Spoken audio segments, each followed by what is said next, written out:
تیار ہی نہیں تھے. یعنی کہ وہ ان کو یوں لگ رہا تھا کہ اگر ہم نے حضرت محمد صلی اللہ علیہ وسلم کی بات اگر ہم نے مان لی تو ہماری اپنی سرداری نہ چھن جائے. اب آگے چل کے اسی بات کو بتایا جاتا ہے کہ یہ جو اللہ کا کلام ہے، یہ قرآن ہے، یہ کفار مکہ اس کو جادو کہتے تھے. کیوں؟ یہ تو ہے بات، کیونکہ قرآن کے جادو کی اس کی ایک تاثیر ہے. قرآن کے الفاظ اتنے پر اثر ہیں کہ وہ دل میں اتر جاتے ہیں. وہ تو علیحدہ بات ہے کہ ہم مسلمان ہو کے بھی مسلمان اپنے قرآن اپنی عربی کو جان نہیں پائے. حضرت عمر کا اگر آپ لوگوں کو واقعہ اگر آپ کو پتا ہو، سبھی کو پتا ہوگا، بچپن سے ہم جانتے ہیں کہ حضرت عمر رضی اللہ تعالیٰ عنہ جو تھے، جب مسلمان نہیں ہوئے تھے تو حضور صلی اللہ علیہ وسلم دعائیں کرتے تھے کہ کسی طرح اللہ میاں حضرت عمر جو ہیں وہ اسلام قبول کر لیں، جس سے دین کو تقویت حاصل ہو. کیونکہ حضرت عمر رضی اللہ تعالیٰ عنہ جو تھے بڑے پاورفل پرسن تھے، ایک ایلیٹ کلاس سے تھے. تو اللہ کے رسول کی خواہش تھی کہ یہ ایمان لائیں گے تو ان کو دیکھا دیکھی اور بہت سے لوگ جو ہیں ایمان لے کر آئیں گے اور اسلام مزید اسٹرانگ ہوگا. اور حضرت عمر انہوں نے کیسے اسلام قبول کیا تھا کہ وہ ایک دن گھر سے بڑے غصے سے نکلے تلوار لے کے کہ میں ناؤز باللہ حضور صلی اللہ علیہ وسلم کو قتل کر دوں گا. جب وہ بڑے غصے سے نکلے تو راستے میں لوگوں نے کہا کہ پہلے اپنی بہن کی تو خبر لو. تو اس نے کہا کیوں، کیا ہوا؟ کہتے جاؤ دیکھو. جب اپنی بہن کے گھر گئے تو ان کی بہن قرآن کی تلاوت کر رہی تھی. حضرت عمر کو بہت غصہ آیا، انہوں نے اپنی بہن کو بہت مارا، اتنا مارا کہ اس کا خون نکلنا شروع ہو گیا. تو جیسے خون نکلا تو بھائی تھے ان کی جوش تھوڑا سا محبت کم ہوا، تو انہوں نے ان سے پوچھا کہ کیا بات ہے، یعنی کہ میں تمہیں اتنا مار رہا ہوں لیکن تم میری بات کا انکار کرتی جا رہی ہے، کیا پڑھ رہی ہو تم، مجھے بھی پڑھ کر سناؤ.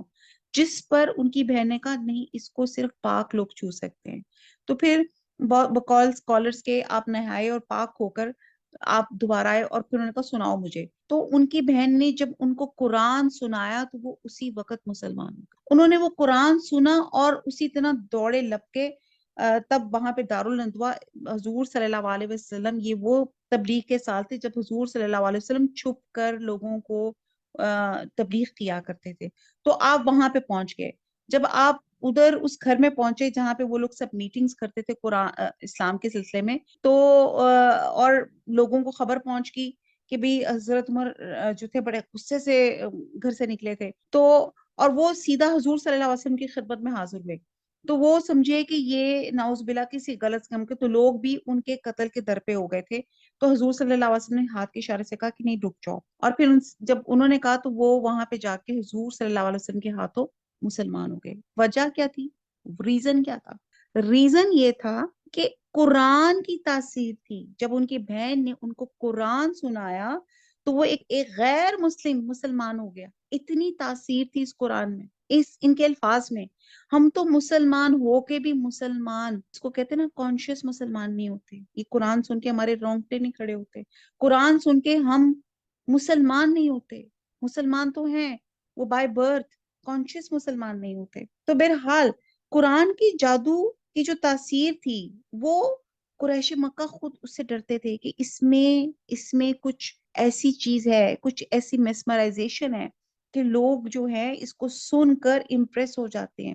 اور اس لیے انہوں نے مسلمانوں پر پابندی لگائی ہوئی تھی کہ وہ قرآن بلند آواز سے نہ پڑھیں، کیونکہ اس طرح ان کے بیوی بچے جو ہیں قرآن سے متاثر ہو جاتے ہیں. حالانکہ وہ کم بخت خود اس کی تاثیر سے متاثر ہوئے بغیر نہ رہ سکتے تھے، مگر محض ضد، ہٹ درمی اور چند دنیاوی مفادات کی خاطر قرآن اور دعوت قرآن کا انکار کرتے تھے اور نعوذ باللہ مذاق اڑاتے. پھر جادو سے یہ مطلب لیتے تھے کہ جو شخص بھی ایمان لے آتا ہے اسے پھر یہ پرواہ نہیں رہتی کہ فلاں شخص میرا باپ ہے یا بھائی ہے یا بیٹا ہے، کوئی میری ماں ہے یا بیٹی ہے. اور مشرقین مکہ چونکہ ایسے جدائی ڈالنے کے لیے جادوگروں کی خدمات حاصل کیا کرتے تھے، تو انہوں نے کہا کہ یہ کلام اس لیے جادو ہے کہ جدائی ڈال دیتا ہے. یعنی کہ ظاہر ہے جب ایک انسان مسلمان ہوتا ہے تو ظاہر ہے اپنے باقی کافرانہ فیملی سے وہ جدا ہو جاتا ہے. تو اس لحاظ سے بھی قرآن کو جادو کہا کرتے تھے. اور وہ قرآن کے منکر ہونے کے باوجود اس بات کے قائل تھے کہ قرآن اپنے اندر جادو سے بھی زیادہ تاثیر رکھتا ہے. سبحان اللہ. اور آیت نمبر 44 ہے وما، اور نہیں، آتیناہم، ہم نے دی ان کو، من قطبن، کتابیں، یدرسونہا، یدرسو یہ درس جو آپ کا لفظ تھا نا، درس، سبق، مدارس، یہ تمام اسی سے نکلے ہیں، یہ درس سے. اور یہ کیا ہے؟ دراسہ، وہ پڑھتے پڑھاتے ہیں. تو ید رسونہا، پڑھتے ہوں ان کو. وما، اور نہیں. ارسلنا، ہم نے بھیجا، ارسال کیا ہم نے. الیہم، ان کی طرف. قبل کا، تجھ سے پہلے. من نذیر، نذیر کوئی ڈرانے والا. با محاورہ دیکھتے ہیں آیت نمبر 44. اور ہم نے نہ تو ان مشرکوں کو کتابیں دی جن کو یہ پڑھتے ہیں، اور نہ تم سے پہلے ان کی طرف کوئی ڈرانے والا بھیجا، مگر انہوں نے تکذیب کی. اب یہاں پہ بات آتی ہے کہ ان کے پاس نہ کوئی نبی آیا، نہ ہی اللہ کی کتاب نازل ہوئی جو اس بات کی تعلیم دیتی ہیں، کم از کم تائید ہی کرتی ہو کہ جس آبائی اور مشرکانہ دین پہ یہ لوگ چل رہے ہیں وہی دین برحق ہے. یعنی ان کے پاس اپنے دین کی صداقت کے لیے کوئی سند نہیں تھی، کوئی لاجک نہیں تھی، اور یہ لوگ اس بات پہ مطمئن ہو کے بیٹھے ہوئے تھے کہ یہ ان کا آبائی دین ہے، اور ان کے پاس نہ آپ کو جھٹلانے کے لیے کوئی دلیل ہے، نہ اپنے مشرکانہ عقائد کو درست ثابت کرنے کے لیے کوئی دلیل تھی. یعنی ان کے پاس کوئی دلیل نہیں تھی، اور وہ سوچتے تھے کہ ہم نے نہ تو ان مشرکوں کو کتابیں دی جن کو یہ پڑھتے ہیں، اور نہ تم سے پہلے ان کی طرف کوئی ڈرانے والا بھیجا. یعنی کہ یہ دونوں چیزوں کے پاس ان کی دلیل نہیں ہے. نہ یہ اپنے کفر کی کوئی دلیل دینا، نہ ان کے پاس نہ کفر کی دلیل ہے، اور وہ نعوذ باللہ یہ بھی سوچتے تھے کہ یہ جو دین حق حضور صلی اللہ علیہ وسلم لے کر آئے ہیں، اس کو بھی حق کرنے میں بھی ان کے پاس، ان کو لگتا تھا ان کے پاس کوئی دلیل نہیں ہے. آیت نمبر 45. وَقَذَّبَ، کذب، جھوٹ، اور جھٹلایا. الذین، ان لوگوں نے جو. من قبلہم، جو ان سے پہلے تھے. یعنی کہ آیت 44 میں ہے کہ نہ اللہ نے ان کو کوئی ایسی کتاب دی، اور نہ کوئی رسول ایسا بھیجا جس نے کہا ہو کہ اللہ کے سوا دوسرے معبود بھی ہیں، اور اس کی ان کے پاس کوئی سند نہیں ہے، دلیل نہیں ہے، اور یہ سراسر جہالت کی بنا پہ توحید سے انکار کرتے تھے. آیت نمبر 45. وَقَذَّبَ، اور جھٹایا. الذین، ان لوگوں نے جو. من قبلہم، جو ان سے پہلے تھے. وما، اور نہیں. بلغوا، بلغوا ابلاغ سے ہے، پہنچانا، کہ یہ پہنچے. مشارہ، مشارہ، یہ آپ ایک تھوڑا سا انڈر لائن کر لیں، یہ ایک نیا ورڈ لگے گا. مشار کہتے ہیں 10ویں حصے کو. ما، جو. آتیناہم، دی ہم نے ان کو. فکذبوا، تو جھٹلایا انہوں نے. رسولی، میرے رسولوں کو. فکیفا، پس کیسا. کانا، تھا. ہوا. نکیر، میرا عذاب. با محاورہ دیکھتے ہیں آیت نمبر 45.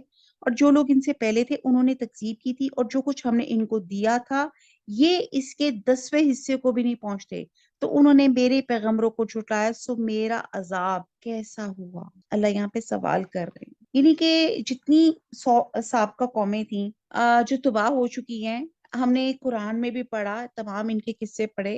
یہ قریش مکہ سے قد و قامت، ڈیل ڈول، قوت، مال، دولت، عیش فراوانی ہر لحاظ سے بہت زیادہ تھی، بلکہ ان کی تو عمریں، جو ایوریج عمر تھی وہ بھی بہت زیادہ تھی. تو یہ قریش مکہ تو ان کے مقابلے میں 10واں حصہ بھی نہیں ہے. ہم نے کیسے پڑھا تھا وہ قوم سمود، قوم عاد، چٹانوں کو، پہاڑوں کو کھود کھود کر وہ گھر بنایا کرتے تھے. یہ اتنی پاورفل قوم تھی، لیکن کیا ہوا جب انہوں نے اللہ کی نافرمانی کی، ایسا عذاب آیا کہ ایسے ان کی لاشیں گری پڑی ہوئی تھی. تو یہاں بتایا جا رہا ہے، قریش مکہ کو بتایا جا رہا ہے کہ وہ جو پچھلی قومیں تھیں وہ تو تم اس کا 10واں حصہ بھی نہیں ہو.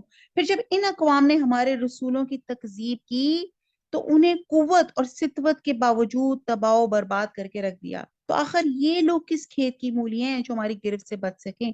تو اللہ تعالیٰ یہاں پہ ان کی ہسٹری ریمائنڈ کروا کے بتا رہے ہیں کہ پہلے لوگ آپ سے بھی زیادہ طاقتور تھے، لیکن جب انہوں نے نافرمانی کی تو ان کو عذاب سے یا ہلاکت سے دنیا کی کوئی چیز اور دنیا کی کوئی قوت ان کو روک نہیں سکی. تو اگر آج میں اور آپ بھی اگر اللہ کی نافرمانی کریں گے، جو عملی پوائنٹ ہمیں ملتا ہے، تو پھر ہمیں بھی عذاب سے بچانے والا سوائے اللہ کے ذات کے کوئی بھی نہیں ہوگا. تو آج میرے اور آپ کے پاس وقت ہے، مہلت کا قانون بھی ہے، ہم اللہ کے مطیع بن جائیں، فرما بردار بن جائیں. یہ جو اللہ تعالیٰ نے ہمیں امانت، یہ جو زندگی اور یہ جو ہمیں مرضی دی ہے، جو زندگی تک ہی ہے مرضی، مرنے کے بعد تو ہماری مرضی بھی ہم سے چھین لی جائے گی. تو وہ جو ہمیں اللہ تعالیٰ نے دی ہوئی ہے، کہ اس کو ہم اللہ کی اطاعت میں لگا دیں. انشاءاللہ تعالیٰ اللہ سے دعا کرتے ہیں اللہ تعالیٰ ہماری خواہشات کو اللہ تعالیٰ اپنی مرضی کے تابع کر. آمین ثم آمین. خاص طور پہ اللہ تعالیٰ ہمارے بچوں کو دین کی سمجھ بوجھ دے، انہیں نمازی بنا، ان کو پرہیزگار بنا، دین کے اعلیٰ سپاہی بنا ان کو. آمین ثم آمین. رکوع ہمارا ختم ہوتا ہے اور آیت نمبر 46 شروع ہوتی ہے. کل کہہ دو انما صرف آئزکم وہی لفظ کہاں سے نکلا ہے؟ واز سے. واز کیا ہوتا ہے؟ نصیحت کرنا. ٹھیک ہے، ایک ڈیٹیل لیکچر کو کہا جاتا ہے. آئزکم میں نصیحت کرتا ہوں تمہیں، بی واحداتن ایک ہی، ان کے، تقومو تم کھڑے ہو جاؤ، للہ اللہ کے لیے، مسنا دو دو، وفرادا وفرادا اور کیا اکیلے اکیلے. یہ آپ بے شک اس کو فرادا کو انڈر لائن کر لیں. سما پھر، تتفکرو تم اور آگے تفکر ہے، غور و فکر، تم غور کرو، ماں نہیں، بھی صاحبکم، بھی ساتھ اور صاحب، اور کم تمہارا صاحب یا تمہارے رفیق کو، من جنہ. اب یہ جنہ کیا ہے؟ لفظ جن، یہ کیا ہے؟ جیم نون نون، جنون، کہ تمہارے رفیق کو جنون، ان نہیں ہوا وہ، الا مگر، نذیر ڈرانے والا ہے، لکم تمہارے لیے، بینا یدئی، بینا درمیان، اور ید کہتے ہیں ہاتھوں کو، اور مراد ہے آگے آنے سے پہلے، عذابن عذاب، شدید سخت، یا شدید ہی کر لیں. اب اس کو با محاورہ دیکھتے ہیں آیت نمبر 45. کہہ دو میں تمہیں صرف ایک بات کی نصیحت کرتا ہوں کہ تم اللہ کے لیے دو دو اور اکیلے اکیلے کھڑے ہو جاؤ، پھر غور کرو تمہارے رفیق کو متعلق، یعنی کہ تمہارے رفیق کو جنون نہیں، وہ تم کو عذاب سخت کے آنے سے پہلے صرف ڈرانے والے ہیں. تو اب یہاں آیت نمبر 46 میں اللہ تعالیٰ نے کلیئر بتایا کہ ہمیں اپنے دلوں سے ہر قسم کے پریجوڈس سے ہمیں پاک کر لینا چاہیے، تعصب سے پاک کر لینا چاہیے. سب اکٹھے ہو کر دو دو یا چار چار مل بیٹھ کے غور و فکر کریں. آخر کیا بات ہوئی کہ جس شخص کو کل تک تم ایک دانا آدمی، ایک عقل مند آدمی سمجھتے تھے، آج آپ اس کو مجنون ٹھہرا رہے ہو. تمہارے رفیق یعنی کہ محمد صلی اللہ علیہ وسلم کو جنون نہیں، وہ تو تمہیں شدید عذاب سے خبردار کر رہے ہیں اور تمہارے ویل وشر ہیں، تمہیں سیدھے راستے میں ڈالنے کے خواہش رکھتے ہیں. اب یہاں پہ ان کو، قریش مکہ کو کہا جا رہا ہے کہ ضد اور تعصب کو چھوڑ کر پوری نیک نیتی سے یہ بات سوچو، اکیلے اکیلے بھی سوچو، دو دو یا اسے مل کے، زیادہ بھی مل کے، سر جوڑ کر اس بات پہ غور کرو.